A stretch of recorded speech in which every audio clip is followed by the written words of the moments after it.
Probably only 5% of the time you are driving in those conditions, and they're always variable. Might be a little bit more rain, a little bit less rain, whereas when it's dry, it's always pretty similar.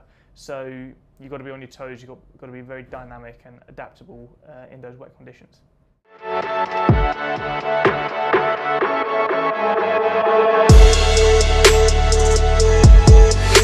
In Formula 1 we talk about the ambient temperature, but also the track temperature quite a lot. So firstly, with the track temperature, that has a drastic effect on the tyres. So if you're driving on a surface that's nice and cool, the tyres are effectively almost cooling down every time you go down the straight.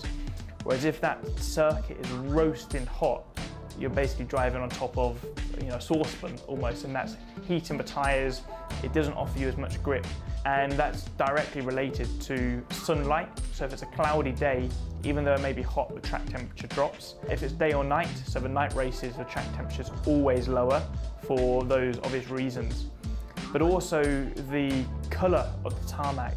You may visibly see some tracks are a bit grayer versus some circuits that are very black tarmacs, and that obviously attracts the heat and gives you a hotter temperature, which makes it always a bit trickier for the tyres. So track temperature directly related to the tyres, but then ambient temperature has an effect on many things. Firstly, the driver, you're getting pretty hot and toasty in the car, engine, fuel, brakes, everything's just struggling a bit more. The ambient's more related to those factors. The ambient temperatures have a pretty big impact on car performance. Obviously we have a lot of hardware that's being driven very hard. Part of optimising the whole aerodynamic package of the car is that we don't want to just be taking airflow to cool things, because we're wasting that airflow effectively. It's a little bit like a kind of Goldilocks situation where too hot and too cold can cause a problem for them. It needs to be just right to get the best performance. And so for strategists, we're looking out for how close we are to some of those tipping points in terms of things getting too hot and the degradation accelerating, or things getting too cold and the tyres falling apart from that perspective. Really the optimum is getting the car right on temperature limit when the drivers are pushing as hard as they possibly can. In terms of the temperature within the car and the things we're managing, again, that's very dynamic. It depends on the situation we find ourselves in, whether the tyres are overheating or the power unit's overheating.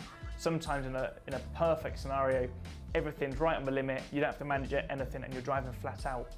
But often, if you make the car with too much cooling, you're not optimising the aerodynamical performance. So you can't just give it the maximum amount of cooling for the brakes, the maximum amount of cooling for the power unit, because that means you have to have a big, wide, fat bodywork to really cool down the car, and then you're losing performance. So you've got to strike that balance.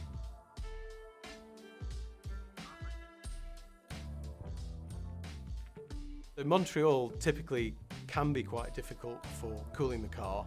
Sometimes it's quite hot there, which can be a challenge for the engines, but actually more so it's over the years been quite a problem for brakes. Because of the aerodynamic characteristics, we try and not run too much brake cooling, but because it's got a lot of long straights, you're reaching very high speeds, and then all the corners are very low speed, so there's a lot of braking, a lot of heavy braking, which means keeping the brakes cool can be quite challenging.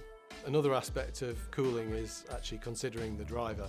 These days they're incredibly crammed into these cockpits, and because of the packaging they have a lot of hot electronics boxes, hot pipework around them, and again we don't really want to spend a lot of airflow cooling them down because it takes away from other performance aspects, but equally we do have to accept that in some of the hotter races not keeping them cool is a human performance factor, and it can be a huge distraction because they're working really hard in the car, and obviously if they're overheating they're not able to concentrate to their best ability to get the most out of the car themselves.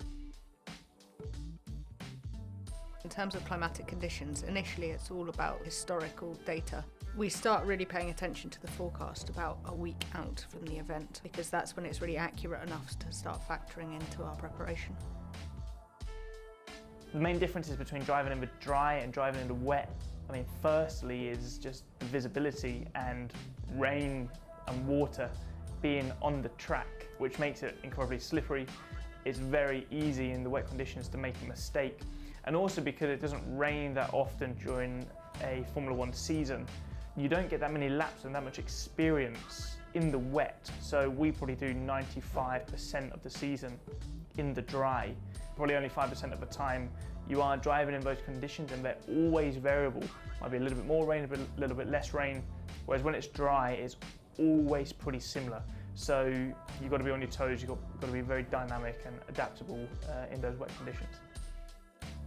That period of intermediate conditions as the dry line is forming is incredibly tense, but it's also incredibly exciting. It can be the moment that makes or breaks your race, so it's really important to be working very closely together across the strategy, engineering and driver team.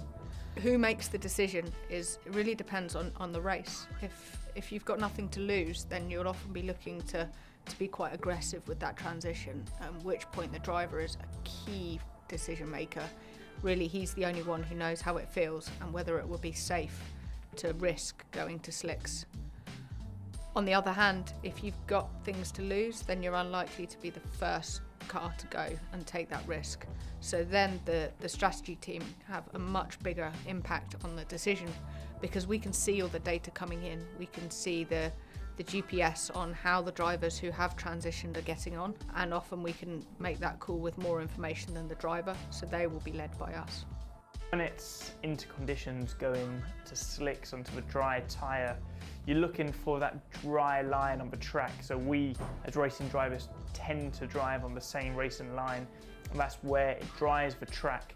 Because of the speed we go in, it lifts the water off the track, and the heat from the car and the rubber sort of evaporates the water.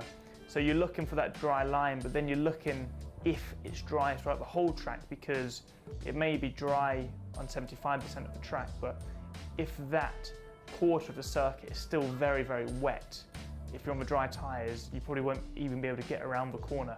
So it's very tricky. It may be slicks on half of the track or 3/4 of the track, but it's that wettest point on the circuit which dictates when you can make that transition.